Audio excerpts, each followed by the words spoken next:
Hello from Bali. This is a podcast pigeon of peace where we do discuss awesome skills of troubleshooters.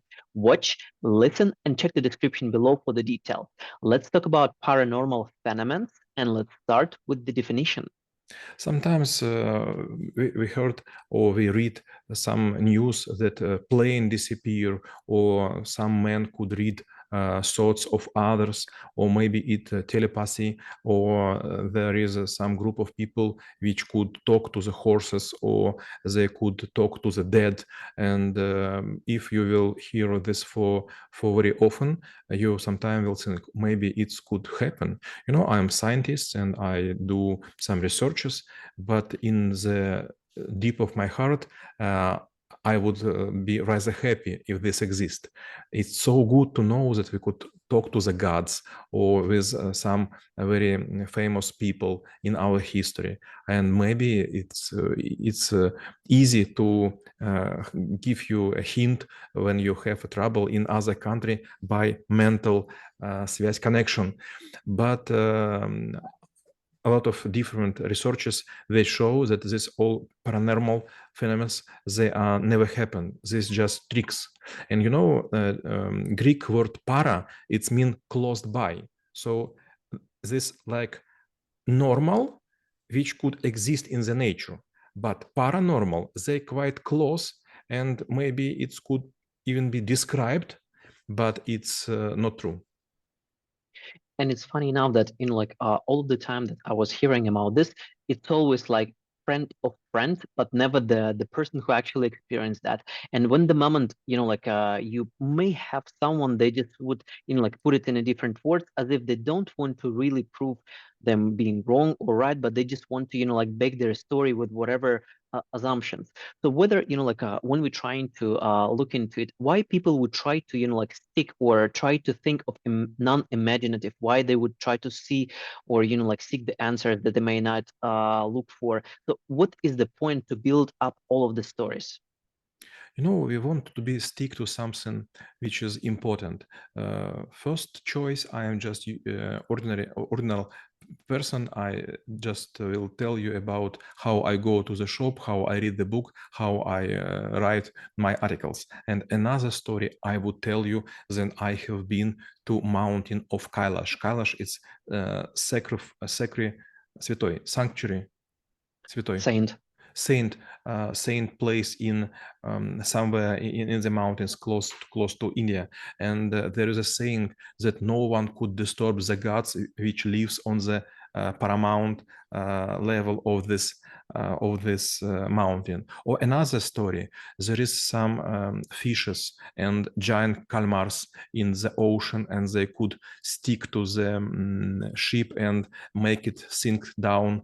And there is some very special condors in Peru, huge birds with size of wings with 3 meters. They sometimes steal ships, and they also could steal a child, and so on. By the way, I saw the movie from friend of my friend. There was a girl in Dubai, and she was carrying some kind of squirrel. I don't know how to say, белка-летяга.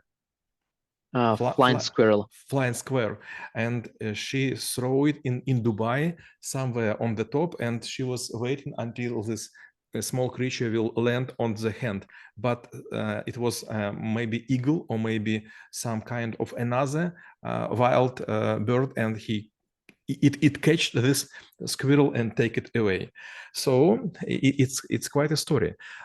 Sometime you will hear that there is a special sacred lake, and no one could could dive up to the bottom, and so on. But it is just a stories. And sometimes there is also maybe, sometimes there could be stories, but sometimes it could be like a taboo or something that we need to be aware of when, we're interacting with the different cultures. For example, what I understood, for example, from the Chinese people, the moment they go to the hotel or anywhere, they would knock the door so that the spirits would let them in, or, if someone is living there, they just, give them some space. Same with the Bali, like this place is full of, all of this religious aspects, monasteries, etc. So that there are always ceremonies, and it seems that here is taken seriously. Obviously, like you need to be aware of it, you need to behave correctly. Maybe it's not even about your actions, but also about like how you look, how you put your like what you put on yourself, and how exactly like maybe pronounce certain words. So how it actually could help when we're trying to maybe interact with the business partners or someone who is coming from a different territory, and we are not interested in ruining our relationships with them. It was several times. I was working in Africa, in Angola especially, and some other, Senegal, Cote d'Ivoire. I don't know how to say South Africa. South Africa. I have a friend of mine, and his father is the owner of the third biggest plantation of rooibos tea. And several times I was there, and I'm trying, as always, try to speak native language the same way as English, in a very terrible mode. But anyway, I know some words on Afrikaans and Swahili and so on. And several times I was refused to continue negotiations because African people will say, if you know Swahili, you could not be just a usual guy. I don't know how to say, Kaldun, you are a witch. Like the Witcher. Yes, you are a witcher. And I told, but you have been seeing me for a weeks. It's quite easy to learn those words. They are quite similar to some Ukrainian, Russian, French, Arabic, and so on. And they will tell me, no, if you are able to learn our language, you could steal our soul. The same, you will sometimes you will meet in Asian countries. If you will try to make photos, especially of childs, it would be quite quarrel from their parents. They will say, no, do not do photo. You should delete it immediately, because if you will look at the picture of our smiling child, you could steal his happiness. And I do believe sometimes it's also, like maybe even the time of the day or maybe other circumstances might be affecting us. Like, for example, sometimes when I was lying in my bed, I was thinking that, okay, maybe might be, like someone coming across the room or whatever. So apparently it seems that something triggers the imagination so that we start to not really think about, like what happened through the day or maybe think about the next project, but we really think about some weird stuff that could happen to us. So whether in our nature there is something that really, like this maybe inclined to the unknown, or maybe there is like a long and quite ancient fear of something that we not know, or maybe our desire to like maybe to worship to something. So what exactly motivates us and keeps our fire in and the curiosity in order to learn about phenomenal activities? Sometimes you will meet phenomenal and at very strange places. Let me explain several issues. First, you would be in Mexico in place which called like Chichen Itzu, and there is a pyramid, and this pyramid has a lot of architectural uniqueness.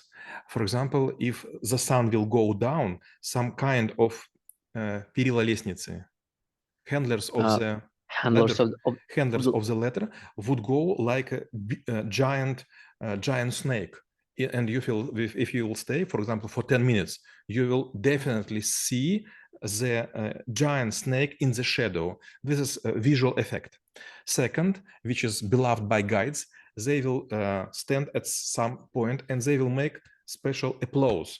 And when they make applause, you will not hear the sound by the flipping hand, but it would be on the top of the pyramid is a small room, and from there you will hear special noise. It's very similar to language of some small sacred bird. The same you will meet, for example, in Machu Picchu. The same you will meet in some other points. For example, there is a saying for divers which has name thermocline. I don't know how to say thermocline. Температура и сужаться. Thermal, something narrow. It depends on the. Okay, thermal narrow. And sometimes if you will be under the water in cenotes, it's so cold. I don't know how to say колодец. Wheel. it's a huge wheel, like 50 meters in diameter, and they will go down maybe for 30 meters. And sometimes it's very clear, and you will stay there, and you will see like you are in the middle of the something made from glass. But from moment to moment, it would be like a blow from this thermocline, and you will have a vision about people, about girls, and so on. And I don't know, have you ever seen, but you have been in those lands. I have been to Saudi Arabia, and I was several times in special places where they have quite common Fata Morgana. Fata Morgana, it's when you see something which could not be here. It's almost like artificial intelligence. So in a quiet desert, you will see sometimes ships, sometimes houses. And if you will make photo and you will try to make search in the internet, you will see that there is nothing exist. So how could happen? Yes, it could be optical illusion, but why those places are created in desert, but you couldn't find in the internet? Because if it is just reflection of something, there should be real objects which are visible in the desert. And I do believe we covered the usefulness, the amusement, and maybe even the must, like no parts of some things that surround us and have slightly unknown nature. So we review the skill of paranormal phenomena and how it could be helpful for you. Stay in peace.